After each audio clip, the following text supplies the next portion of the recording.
पेश है ओशो द्वारा कही गई एक कहानी। साथियों, एक बार ओशो ने एक कहानी सुनाई थी, मैं आपके सामने प्रस्तुत कर रहा हूँ। कहानी ये थी कि एक घर में आग लगी थी। घर बहुत तेज़ी से जल रहा था। जब घर जल रहा था तो घर के पड़ोस में ही एक व्यक्ति था, उसके दो मकान थे। तो पहले घर में आग लगी थी और जिस मकान में आग लगी थी वो बहुत ही भव्य, सुंदर और बहुत ही अच्छा था। इतना अच्छा था कि गांव में उसकी तारीफ़ होती है, पड़ोस के गाँव में उसकी तारीफ़ होती, सारे नगरों में उसकी चर्चा थी कि किसी व्यक्ति ने बहुत अच्छा घर बनाया है। वो घर जब जलने लगा तो उसका मालिक, जिसे खबर मिल गई थी, जो रोशनी देख के आया था, जिसके जिसके आग की ताप वहाँ तक पहुँच रही थी, वो घर के निकल के आया। उसने देखा कि उसका अच्छा वाला, उसका भव्य वाला घर अब जल रहा है। वो व्यक्ति छाती पीट पीट कर रोने लगा। उस व्यक्ति को रोता देख करके अन्य पड़ोस के लोग भी आ गए और उन्होंने भी दुख जाहिर करते हुए कहा कि आपने अपने पूरे जीवन की कमाई लगा दी, लेकिन आज आपके हाथ से एक सारी कमाई जा रही है, आपके सामने ही आपका घर ही जला जा रहा है। वो व्यक्ति जब उसने सुना, अपने जलते हुए घर की प्रशंसा वो सुन रहा था, तो उसे दुख और ज़्यादा हो रहा था। किसी ने उससे पूछ दिया कि आपने इस घर को बनाने में कितना पैसा लगाया। वो व्यक्ति रोते हुए बोला, पैसे की बात मत करो, इस घर में मैंने पूरी अपनी जवानी लगा दी और उसको बहुत करीने से मैंने इसको सजाया था। इसमें लगभग मेरा 1 करोड़ रुपए लगा था। पड़ोस में खड़ा हुआ जब एक युवा बोला कि आपने 1 करोड़ लगाया था, फिर रोने की कोई बात नहीं है। कल आपके बेटे ने इसको 1.5 करोड़ रुपए में इसकी सौदा तय कर दी। घर आपका बेच दिया गया है, आप रोए मत। अब आप रोए मत, इतना सुनकर के उसने व्यक्ति ने फिर उससे पूछा, क्या कहा?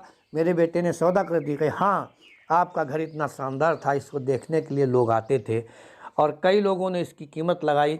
आखिर 1 करोड़ से शुरू होकर के वो कीमत 1.5 करोड़ तक पहुंच गई और आपके बेटे ने कल शाम ही इसका सौदा 1.5 करोड़ रुपए में कर दिया। व्यक्ति को जब पता लगा कि उसके बेटे ने सौदा कर दिया तो उसे बड़ा आश्चर्य हुआ कि ठीक ही रहा, 1 करोड़ रुपए लगा था और 1.5 करोड़ में सौदा हो गया। बहुत ही शानदार बात है। व्यक्ति को जब अच्छे से समझ में आ गया कि ये घर बेचा जा चुका है, फिर वो व्यक्ति वहीं पर आंसू पोंछ लेता है, चुप है। अब वो केवल तमाशबीन है, अब वो उसका हिस्सा नहीं है। ओशो कहते हैं कि जैसे उसे पता लगा कि घर उसका शाम एक ही दिन पहले बेच दिया गया है, उसकी सौदा हो चुकी है, वो व्यक्ति के आंसू गायब हो जाते हैं और वो व्यक्ति उस भीड़ का हिस्सा हो जाता है जो देखने आई थी कि आग कैसे जलती है, आग कैसे लगती है। जैसे सारे व्यक्ति थे वैसे वो व्यक्ति था। अब वो रो नहीं रहा था, पश्चाताप नहीं कर रहा था, उसे कोई दुख नहीं था, वो भी खड़ा देख रहा था।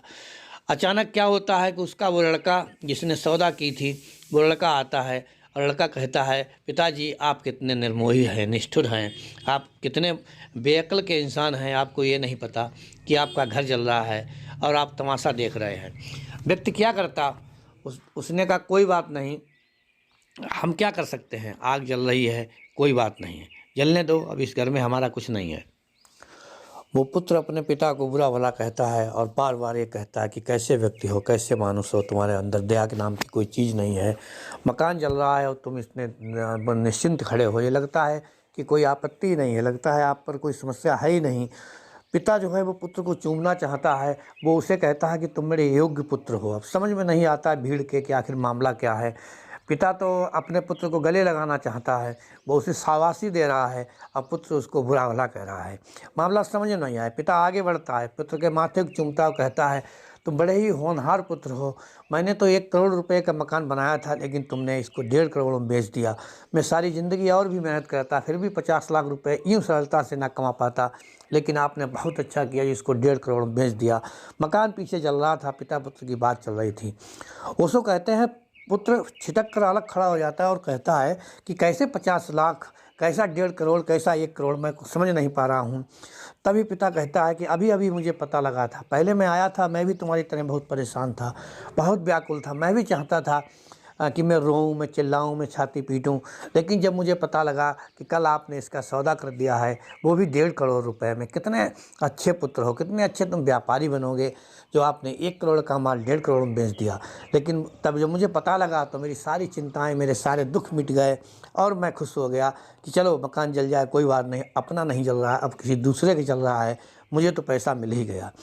पुत्र कहता, पापा होश में आओ, पिताजी होश में आयो, आपको कुछ पता है, केवल सौदा हुई थी, बयाना नहीं आया था, बात तो हो गई थी लेकिन पैसा एक भी नहीं आया था। जब एक भी पैसा नहीं आया तो मकान अभी हमारा है, ये हमारा चल रहा है। पैसा आ जाता तब हम मान ले सकते हैं। और हो सकता है ये जो हम 1.5 करोड़ रुपए के सौदे की बात करते हो, अब वो 1.5 लाख में भी ना बिके, क्योंकि अब मकान नहीं बचा है, सिर्फ इसकी राख बची है, इसकी अब जो स्मृतियाँ बची हैं, अब कुछ नहीं बचेगा। पिता कहता है कि पुत्र क्या कहा आपने, बात हुई थी, बयाना नहीं आया था। पुत्र कहता है हाँ पापा, एक पैसा बयाना नहीं आया था, केवल सौदा तय हुआ था। अब क्या होता है, जैसे ही इतने विचार सुने उसने, उसकी बात सुनी, पिता फिर दहाड़े मार कर रोता है और रोते रोते वहीं पर गिर जाता है। उसको कहते हैं देखिए मकान वही था, आग वही थी, वही नुकसान हो रहा था, वही सब कारण थे, लेकिन एक विचार ने स्थितियाँ बदल दी। अभी जो पिता अपने पुत्र को धन्यवाद दे रहा था, उसकी बड़ाई कर रहा था, उसकी प्रशंसा कर रहा था कि तू बहुत बड़ा व्यापारी बनेगा, तू बहुत बड़ा बुद्धिमान है, तू वाइज मैन है, तू कितना अच्छा है। अब वो पिता कह रहा है कि तू कितना नालायक है। जब बात ही हो गई थी तो बयाना तुरंत लेना था। पिता पुत्र को कोस रहा है और पुत्र पिता को। दोनों स्थितियां वही हैं, लेकिन व्यक्ति के भाव बदल गए। ओशो कहते हैं वही तुम्हारे जीवन में होगा।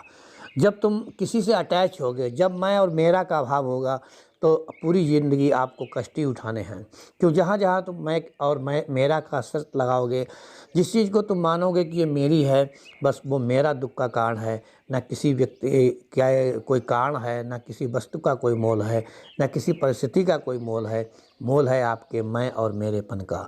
जहाँ मैं से अटैच हो जाता हूँ, वहाँ अगर फिर अप्रिय कुछ होता है तब बुरा लगता है, तब लगता है कि हमने ये बुरा किया, मेरे कारण से ऐसा हुआ है। आग तो अभी भी जल रही है, नुकसान तो अभी हो रहा है, लपटें अभी भी निकल रही हैं, ताप अभी भी लग रहा है, तमाशबीन वही खड़े हैं।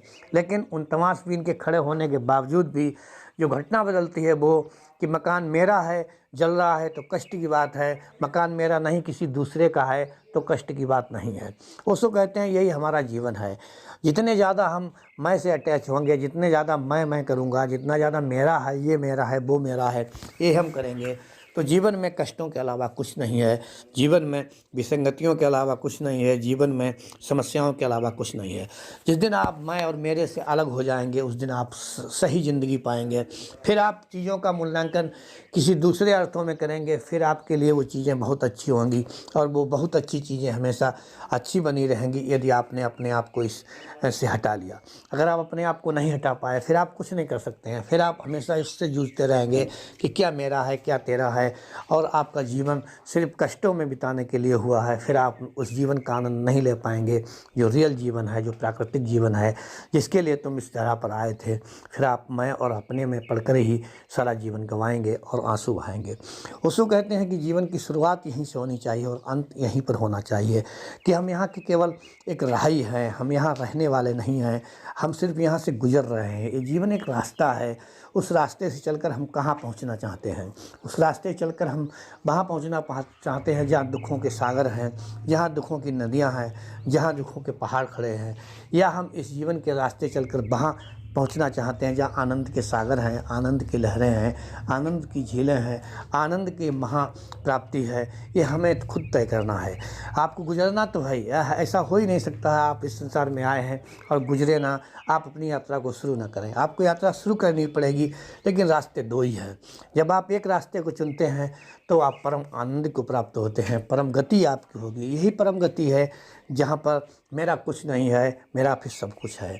उसको कहते हैं कि जीवन का यही एकमात्र दर्शन है कि जितना अटैचमेंट कम करोगे, जितना मेरा मेरा करना कम करोगे, उतना ही ज़्यादा सुखी रहोगे, संपन्न रहोगे, और आप जीवन में वो उपलब्धि हासिल करेंगे जो कईयों को मैसर नहीं है, जो किसी को मैसर नहीं है। आपका जीवन एक लाइट बन जाएगा, आपके संपर्क में जो आएगा वो खुशी से आएगा, और आपके साथ जो रहेगा वो आपको एक स्टार की तरह मानेंगे, आप चमकते हुए तारे रहेंगे। उसको कहते हैं यही जीवन की सच्चाई है। ये जो इसको जान लेता है वो पुरुष से परम पुरुष बन जाता है, वो ज्ञानी से महाज्ञानी बन जाता है, वो लगभग ईश्वर के करीब होता है जब वो मानता है कि मेरा कुछ नहीं है, मैं केवल एक राहगीर हूँ, मैं एक केवल व्यक्ति हूँ, मैं केवल एक यात्री हूँ और मैं कुछ भी नहीं हूँ। साथियों, ये कहानी आपको कैसे लगी, कैसे जला महल और क्या क्या हुआ उन दोनों के बीच में। यदि आपको अच्छी लगती है तो इसको शेयर करें, चैनल को सब्सक्राइब करें, लाइक करें और मुझे बताएं कि ये कहानी आपको कैसे लगी। कल फिर मिलते हैं एक नए वीडियो के साथ, ओशो की एक नई कहानी के साथ। तब तक के लिए जय हिंद, जय भारत।